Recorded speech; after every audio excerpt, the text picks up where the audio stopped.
Members, if we've concluded on that, let's go to file item number 5, the adoption of the minute summaries from the meetings of June 28, 29, and July 12. File item number 5. Before we start, I was teasing Angela and Pat before, but this is yeoman's work. I mean, I've spent a lot of time in public agencies trying to fathom what agencies have done after they've done it. And this is as close to an understandable statement of a very complex process as I've done. And ladies, I just commend you and Mr. Stevens for painfully checking all of this stuff to try to make it understandable. And my hunch is that for public agencies, particularly for agencies like us that do extensive video simulcasts of hearings, the notion of trying to match up a web address for the video that relates to the item and the agenda material becomes an extraordinarily valuable tool, but it's just very complicated to do. And I know that the ladies have tolerated me and my minor comments for weeks on this stuff, but I just want to say thank you very much. This is a very difficult and painful process, but really important, and I appreciate it. Don? Mr. Chair, I would just ditto your comments. In reading through the minutes and then seeing the notations about where you could actually go to the archived material and see the discussion and see certainly the motions and any other action that was taken and or presentations to the council. And I see lots of different renditions of minutes and meeting summaries and so forth. And I think for the body of material that this council has considered in written format, but as that's been televised and put forth so that folks can go back and refer to that and see what's been before the council and its consideration of not only the Delta Plan development, but a whole host of things. This is, as you said, I think yeoman's work, and I would second your comments relative to, again, I don't have a good understanding about the difficulty and complexity of putting this together, but I would just say it's very, very good work, and I think it serves the public well in that folks can go back for all time, I assume, to see what, if it's important in years to come, the relevancy and or connections to anything this council had before, in the past as well as currently. This is just good because I think it improves transparency of government actions, but also gives a clear and concise reference as to how you can access that material. So I'm very much in my mood to say. Good. Thank you. Okay, comments, questions on the draft minutes from council members? Just to show you that I could read something at midnight last night, and these are all truly minor changes, lady, but I want to just make a note for you. On the meeting summary of June 28, under section 4B, down in the last line, got that? It says both bills, but you don't find the bill numbers until much later in the agenda. Just a suggestion that you add there the reference to the two bills that we discussed, which were Senate Bill, I believe, 1495 and Assembly Bill 1095. Just start off that way, just so the minutes are clear during the discussion. Number 2, on page 3 of the same minute notations, under council consent checklist, I think you want to put the web address of the council consent checklist there. You had done that for the action checklist, but it's useful to the reader to just be able to pick it up from the start.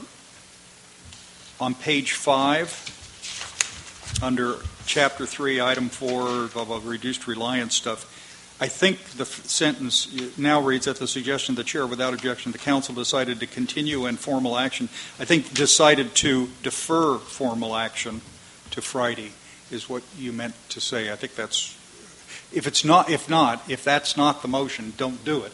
But that's what I suspect it was. Then I think this is my last comment, and last two comments. The last comment on this agenda item, on page 17, under the final action item, what you've got is under number 1, under final action, approve the council action checklist, blah, blah, blah, as discussed and agreed to during the meeting, blah, blah, blah, blah. They're in preparation of the first draft plan, with the exception of WRP1, and then you have Chapter 3, Item 4 within parentheses. But the next phrase relating to Bethel Island refers to a chapter and item numbers. And I understand, I just suggest to you, if you want to start off these three items with, it's best to start off with the recommendation or the policy you're talking about, and then put the precise terms in. I know that's confusing because the Bethel Island examples probably have 7 or so references to include, but otherwise it just doesn't follow. And with that exception, those were all my comments on the June 28, 29 meeting. Anyone else? No. Mr. Stevens, ladies, any problems? I don't know whether my suggestions make sense or not. You said yes or nodded? What did you do, Mr. Stevens? They make sense. Okay. All right. Let's on the June 28th. Let's get a motion, then I'll see if anybody in the public wants to say anything on this. Is there a motion? I move adoption with the notations as outlined by the chair. Okay. Is there a second? Second, Mr. Fiorini. Okay. Anyone in the audience like to talk to the agenda item? Seeing no one, starting with Mr. Nordhoff, let's call the roll. Aye. Gray, aye. Fiorini, aye. Eisenberg, aye. Totally aye. Okay, there you go with a 5-0 with the amendments as noted. On the second meeting item of the meeting of July 12th. July 12th. Comments or questions by council meetings? I'll just show to fussy me. On page 4, when you summarize Audrey Kelm's statements on that, the last sentence isn't. But since you have pointed out to me very clearly, Angela, at times that I do not speak in complete sentences, and you attempt to quote precisely what was said, even if it was imprecise and me saying it, it is possible that Ms. Kelm said it exactly as you indicated. If that's, take a look at the record again and check that if you would. We've adopted a policy, I think we've done it 2 or 3 other times, where people have wanted to explain or amplify or adjust the minutes after the fact, and what I think we've agreed to do is we accept their letters, and in the final record of minutes we give a notice to the public document that is sent to us after the minutes have been prepared, so that a reader could go to a detailed explanation or something by anyone who wants to correct it later. Is that correct? Okay. All right. Okay. On page 5 of the August, whatever the dates are, under Bob Riopel's recreational boater, indicated that the policy does not appear to put any item, I think you mean limits, on exports. Then, on page 7, under motion, the last sentence before paragraph numbered 1, the motion as modified is as follows. I understand we said it as would read, but we actually acted on it. And then a question number 2, under section number 2 on that page, why is subsection C in red? I just didn't understand it. Is there you got to get...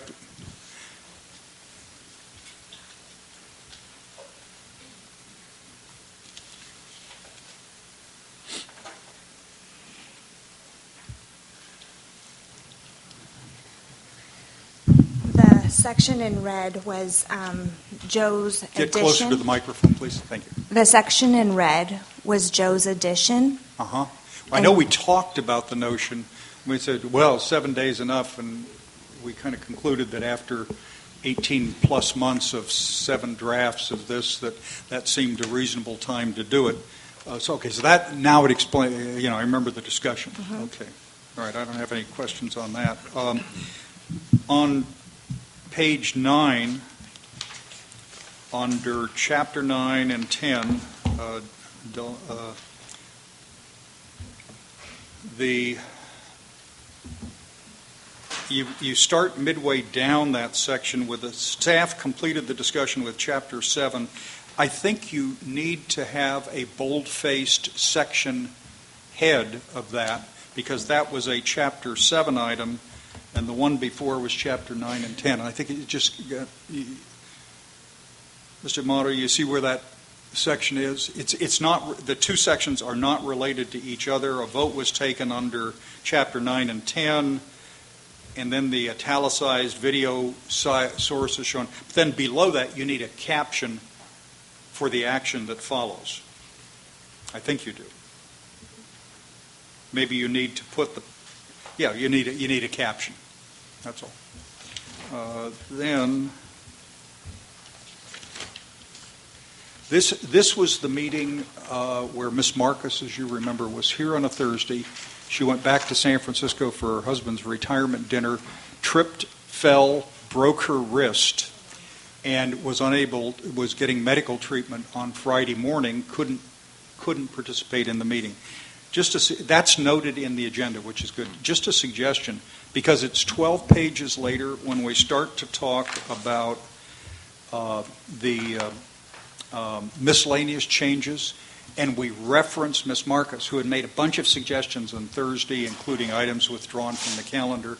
I think you want to somehow flag either, because she wasn't present at this meeting and it reads as if she was, you maybe at some point want to explain again that these were previously received comments of hers that we were dealing with. These were almost all, not entirely, but almost all were under the items removed from consent calendar. Just a notation for ease of reading. Those are my comments. Any questions? Hank. Just back where you, Mr. Chairman, commented on Bob Rioffel's Yes, sir. comments. Page 5. 5. Got it. Right opposite the hole that's punched in the binder. It's limit instead of item, and I think it's probably exporter rather than explorer. Aha! I missed it. Good thing you're there. Okay, you got that? All right. So on page 5, Mr. Nordhoff's notations on that comment of Mr. Rioppel. Okay? All right. Let's get a motion on this. Mr. Fiorini, second. Mr. Nordhoff as amended. Anyone in the audience like to talk about this? Seeing no one, starting with Mr. Nordhoff, we'll take a vote. Nordhoff, aye. Gray, aye. Fiorini, aye. Eisenberg, aye. Natoli, aye. Okay, we've got a 5-0 on that. And again, ladies, thank you very much. Terrific job. Terrific job. Okay.